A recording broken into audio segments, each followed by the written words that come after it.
Salam sejahtera. Berita Pagi Sarawak edisi 16 September bersama saya, Bu Mawin. Kerajaan Persekutuan diharap terus memperkukuh hubungannya dengan kedua negeri di Borneo iaitu Sarawak dan Sabah dalam mengekalkan keharmonian yang sedia terjalin selama ini. Timbalan Ketua Menteri Tan Sri Dato' Amar Dr. James Jimun Masin berkata, pendekatan utama yang perlu dititikberatkan iaitu memahami keperluan kedua-dua negeri berkenaan. Jelasnya, ia bagi menghindari berlakunya konflik dan perselisihan faham dalam memastikan kestabilan dan keamanan negara sentiasa terpelihara. Beliau berkata demikian dalam kenyataan medianya semalam bersempena sambutan Hari Malaysia. Sementara itu, Tan Sri Dato' Amar Dr. James turut mengucapkan Selamat Hari Malaysia ke-58 tahun dan turut berharap agar keadaan negara kembali pulih daripada pandemik COVID-19 dan negara kekal makmur. Dalam perkembangan berasingan, pengembalian hak Sarawak yang terhakis seperti yang diperuntukkan di bawah Perjanjian Malaysia 1963 atau MA63 harus disegerakan. Ahli Dewan Undangan Negeri Tupung Fazruddin Abdul Rahman berkata, ini penting untuk mengekalkan semangat persekutuan dan kesaksamaan antara Sarawak, Sabah dan Semenanjung Malaysia. Jelasnya dari aspek pembangunan, Kerajaan Persekutuan perlu memberikan peruntukan memadai bagi Sarawak melaksanakan projek infrastruktur untuk mengelak persepsi bahawa Sarawak dianaktirikan oleh Kerajaan Pusat. Ujarnya lagi pengagihan peruntukan perlu diberi berdasarkan keluasan negeri dan bukannya mengikut bilangan penduduk. Sementara itu, dari sudut pendidikan juga perlu diberi fokus terutamanya dalam keadaan dan lokasi sekolah serta nasib pelajar di kawasan pedalaman Sarawak. Fazruddin menyatakan demikian dalam kenyataan medianya sempena sambutan Hari Malaysia ke-58 tahun. Beliau turut menambah memorandum persefahaman MOU, transformasi dan kestabilan politik antara kerajaan pusat dan pihak pembangkang yang diadakan baru-baru ini adalah satu langkah tepat dalam mempraktikkan demokrasi secara konsensus dan juga politik matang dalam keadaan negara berdepan dengan pandemik COVID-19.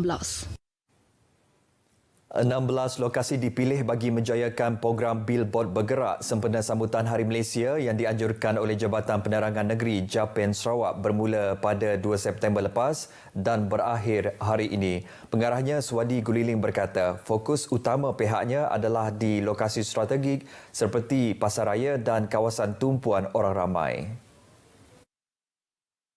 Jelasnya, walaupun negara masih berdepan dengan pandemik COVID-19, namun pihaknya sentiasa berusaha menghasilkan program dengan cara norma baru tanpa melibatkan penyertaan yang berskala besar. Swadi memberitahu demikian kepada pemberita RTM semasa program Billboard Bergerak Japan di Kuching Central semalam.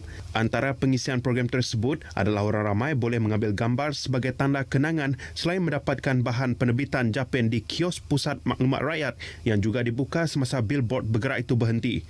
Selain itu, promosi sambutan Hari Kebangsaan Hari Malaysia 2021 turut melibatkan program Info on Wheel Merdeka di 850 lokasi, konvoi kembara jalur gemilang, pertandingan seperti pantun dan cerita patriotik secara dalam talian dan program Merdeka at Community di peringkat daerah. Baik, sementara itu, YFM Iban buat julung kalinya menerbitkan sebuah program Wayakustika istimewa sempena Hari Malaysia tahun ini bagi menyemarakkan lagi semangat patriotisme dalam kalangan para pendengarnya. Menurut penerbit Wayakustika, Harold Carmichael, pelbagai lagu dari genre patriotik dipersembahkan dalam konsep akustik melibatkan beberapa artis tempatan.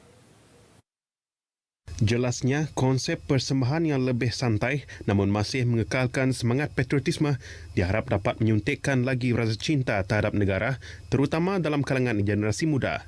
Katanya lagi, program itu antara inisiatif pihaknya untuk mendekati pendengar setia YFM Iban bagi meraihkan sambutan Hari Malaysia khususnya ketika negara masih berdepan dengan wabak COVID-19.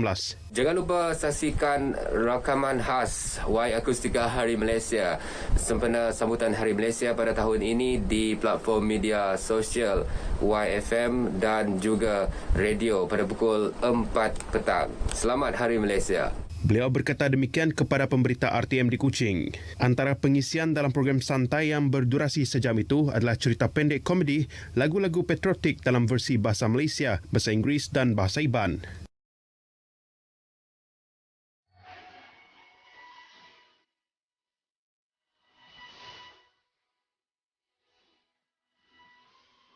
Selamat menyambut Hari Malaysia, biarlah kita sama-sama dalam satu saf untuk membangunkan negara yang tercinta ini. Saya ingin ucapkan selamat menyambut Hari Malaysia ke-58. Saya ingin mengucapkan selamat menyambut Hari Malaysia kepada semua rakyat Malaysia, terutama sekali rakyat kita di Sarawak, termasuk kawasan Dun saya, Endok Pernam Gedung. Selamat Hari Malaysia kepada seluruh keluarga Malaysia. Malaysia prihatin. Saya ingin mengucapkan Hari Malaysia yang ke-58 yang seluruh rakyat Sarawak dan rakyat Malaysia.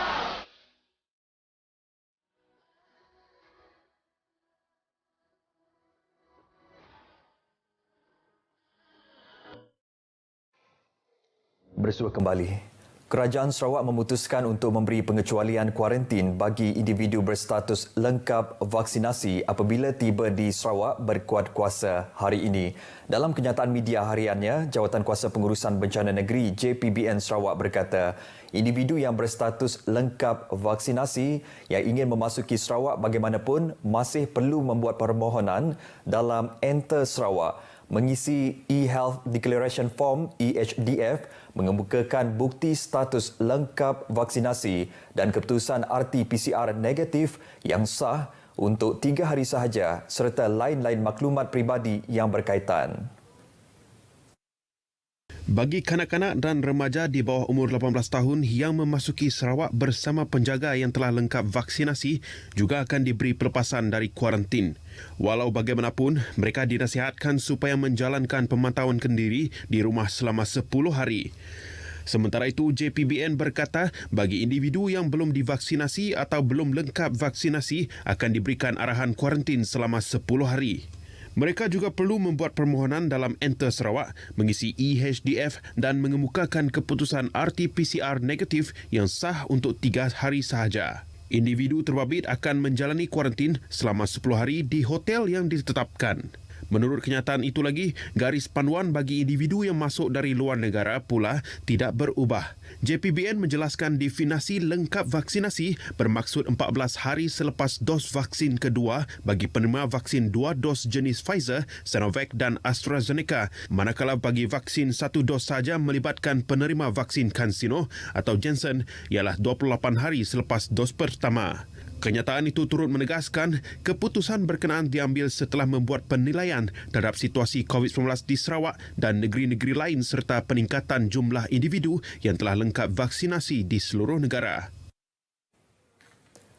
Pihak Hospital Bintulu dalam kenyataan media memberitahu bahawa pihaknya tidak membuat sebarang hebahan berkaitan dengan pemberian vaksin secara walk-in kepada remaja berumur 16 dan 17 tahun di hospital berkenaan seperti yang telah tular di aplikasi WhatsApp dan Facebook pada 13 September lepas.